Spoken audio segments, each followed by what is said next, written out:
In this video I will be doing unboxing, a first look and mini review for the Motorola E. This is Variety Stick and let's find out.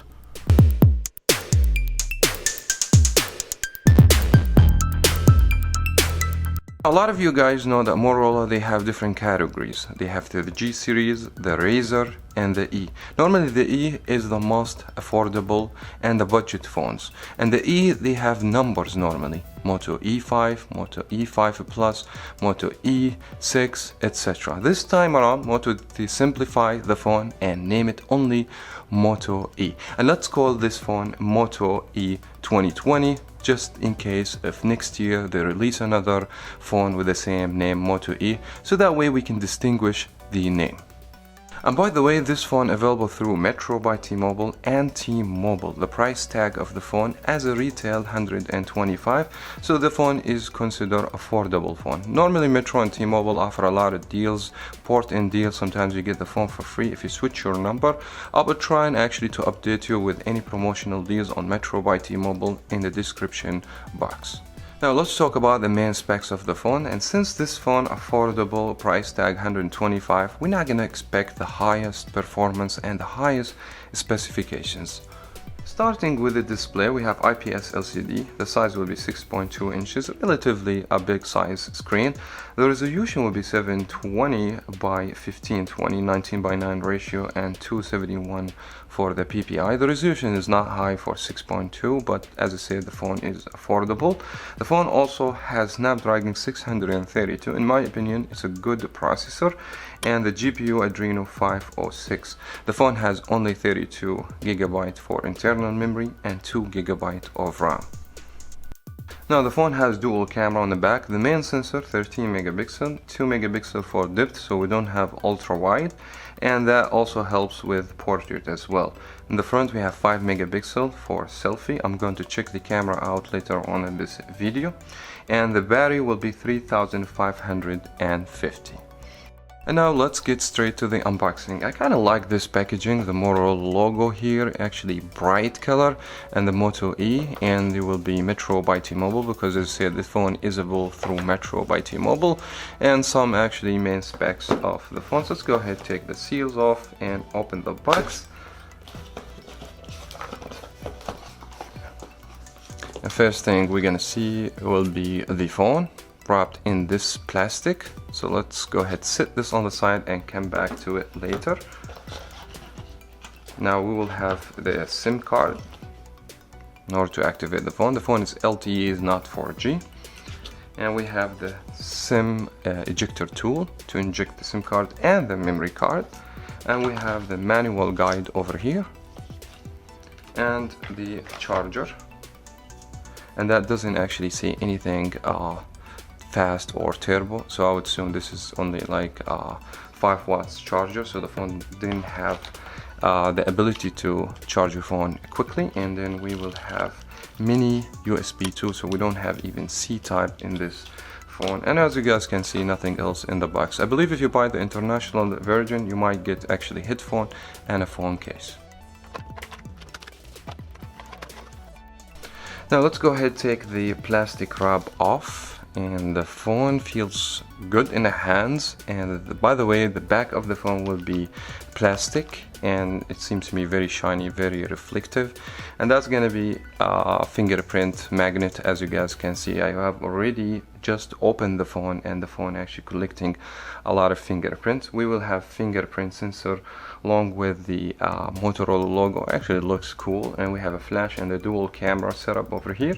And then we have the speaker, we have microphone, we have the mini USB to charge the phone, and the SIM card, and we have a headphone jack on the top over here. As you guys can see, like the feel of the phone, it feels good, to be honest with you. Even the frame of the phone is a plastic, but the phone seems to me like a premium built, even with the plastic. It feels nice in the hands, and also like 6.2 inches, a huge size screen, also feels good in the hands.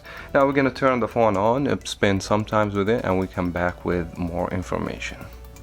Now, after spending more time with the phone, let's go ahead and talk about the phone in depth, starting with the design. As I mentioned before, the phone has shiny plastic back over here. That actually is going to be easy to get scratches when you put the phone on any surface, and the fingerprint will be so magnet on the back of the phone. And the phone from the front, it looks very acceptable, except this big bezel on the bottom. From the front, it looks similar to the Galaxy A20. Now, I didn't like the fact the phone has mini USB 2 instead of the C-Type, and I feel in 2020 any phone range price over $100 should comes with the C-Type. But I like the fact that the phone has headphone jack and a fingerprint. The fingerprint works so good, very accurate and very fast. I haven't noticed any problems or lag with that fingerprint. Also, one of the things worth to mention here, the phone has waterproof coating, means the phone is splash proof but is not waterproof. So the phone will handle some water splash, rains, but it won't handle to be submerged in water. Now, the speaker located on the bottom of the phone, and normally we see dual speaker in most of Motorola phones, but this is not the case in this phone, so we don't have a front firing speaker. And as everybody knows, it's not my favorite location to have the speaker located on the bottom, because it would be interrupted, especially if you playing video games or watching videos on the landscape mode. But overall, speaking about the speaker, it sounds okay, and it's loud though, but the quality, it will be only mono.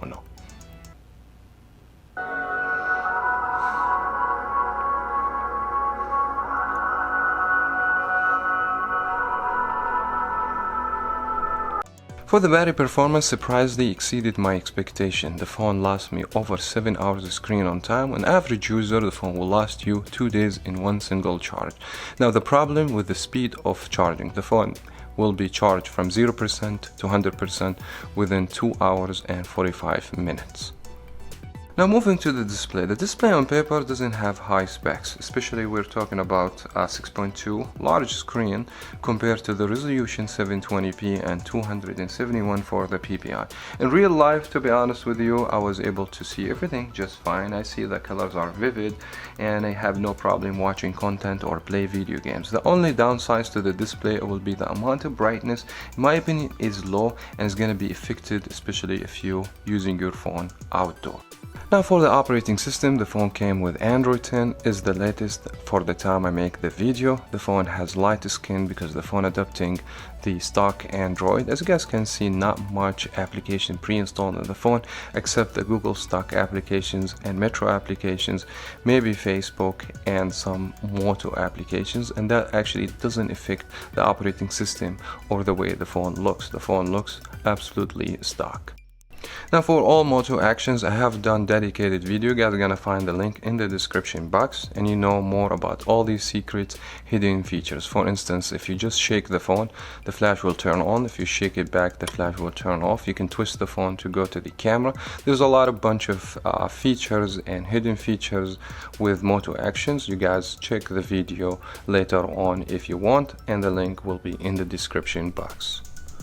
Now, my software experience with Android 10 on the Moto E2020 was not bad overall, but I have noticed some glitches and lags back to the RAM on the phone. The phone only has 2 GB of RAM, and that actually doesn't handle the new operating system Android 10. I would say if this phone has at least 3 or 4 GB, that would be actually much better and make the phone more battery smooth and more fluid.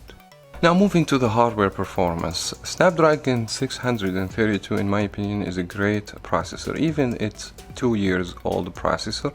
We saw this processor in Moto G7 Power before, and the processor is very powerful. The only downside for this cell phone, that amount of RAM actually doesn't help you to play or to have the best experience playing video games.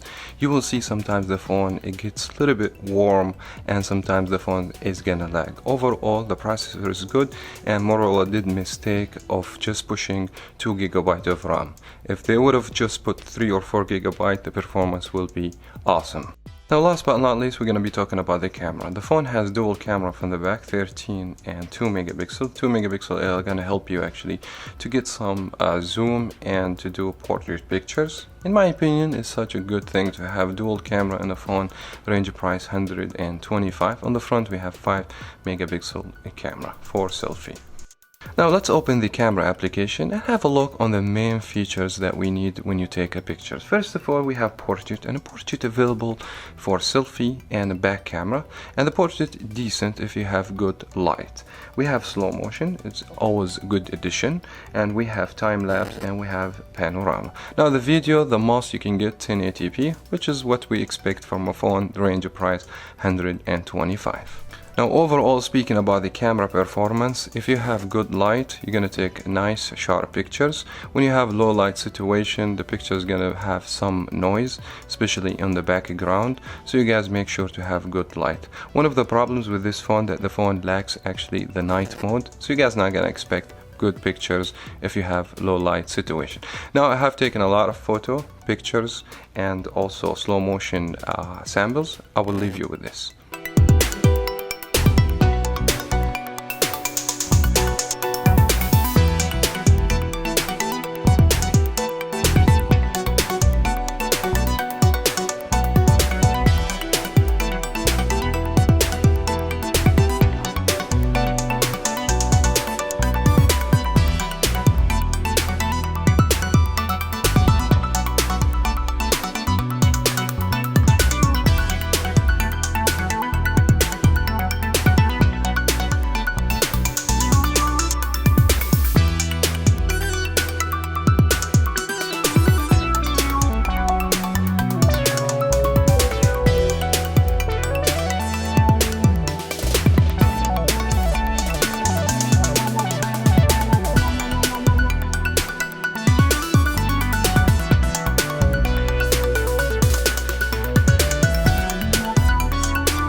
Now overall, the Moto E 2020 is a good phone with the two main exceptions: the amount of RAM and the speed of charging. Other than that, the phone is okay.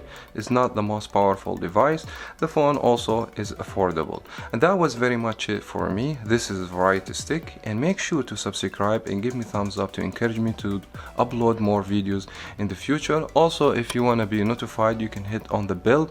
Every time I upload video, you will receive notification from YouTube. Thank you so much everyone for watching. As always, we'll see you in the next video.